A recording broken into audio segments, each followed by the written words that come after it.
सूर्य ग्रह कथा पार्ट 1 में हमने जाना कि सूर्य देव का जन्म पृथ्वी पर कैसे हुआ।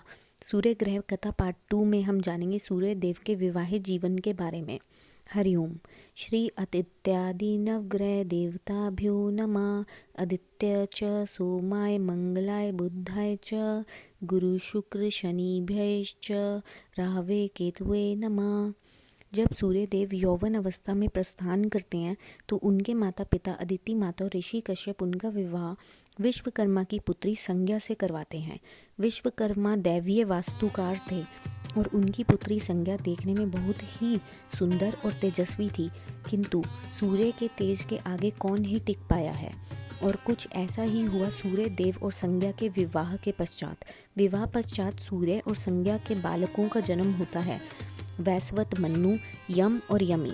किंतु कालचक्र आगे बढ़ता है और सूर्य देव का ताप और ऊर्जा अत्यधिक गर्म होने के कारण संज्ञा की सहन शक्ति खत्म होने लगती है और वो सूर्य देव की गर्मी ना झेल पाने के कारण उनसे अलग होने का निर्णय लेती हैं।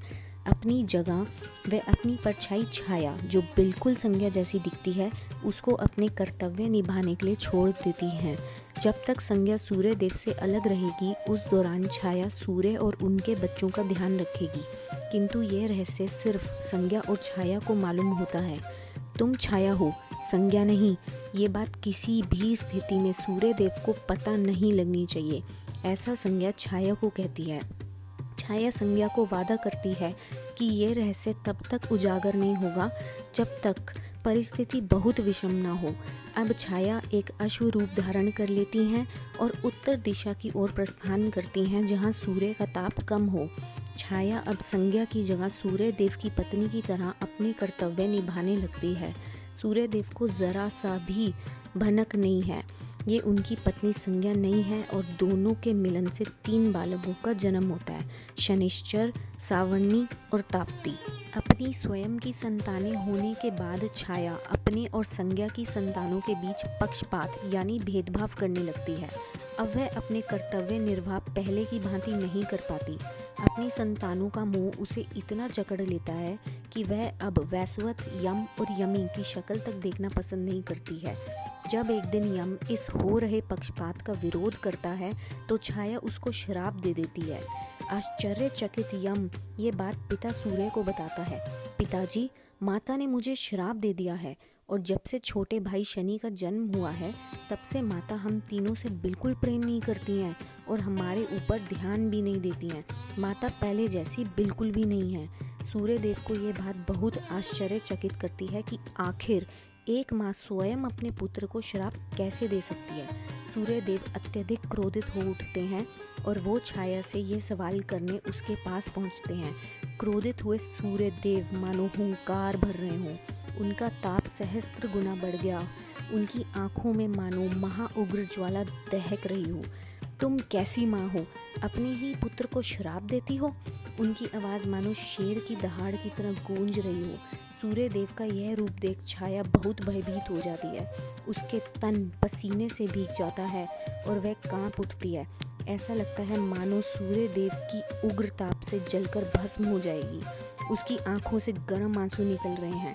अब कोई और विकल्प न होने के कारण वह सूर्य देव को सारी सच्चाई बता देती है।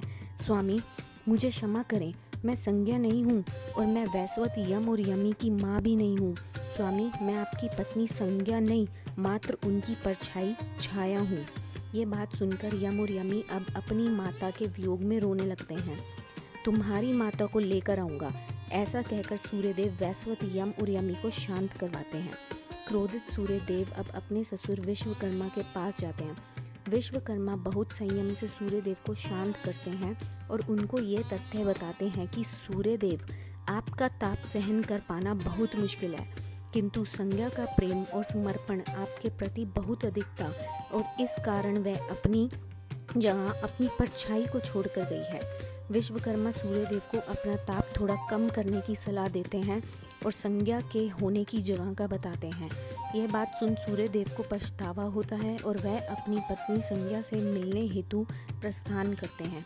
संज्ञा, जो कि एक अति सुंदर अश्वकामिनी रूप में उपस्थित होती है, उससे मिलने के लिए सूर्यदेव स्वयं अश्व रूप धारण करते हैं और उनसे मिलते हैं और इस मिलन से ये अश्विनी कुमारों का जन्म होता है। यह अश्विनी कुमार आगे चलकर देवलोक में देवताओं के वैद्य बनते हैं। इनका जन्म इस कर्तव्य निर्वाह हेतु पहले से ही तय होता है। सूर्यदेव अपने पुत्रों अश्विनी कुमारों को बताते हैं कि उनके वैद्य ज्ञान का लाभ देवताओं के साथ साथ मानवों के उपयोग भी आना चाहिए। तो ये थी श्री हरि की लीला, उनका संकल्प।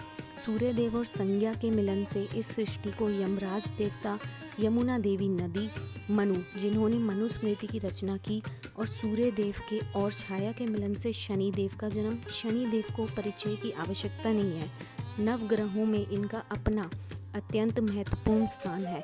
फिर सूर्यदेव और संज्ञा का अश्व रूप में मिलन होने से अश्विनी कुमारों का जन्म, जो कि दैवीय वैद हैं।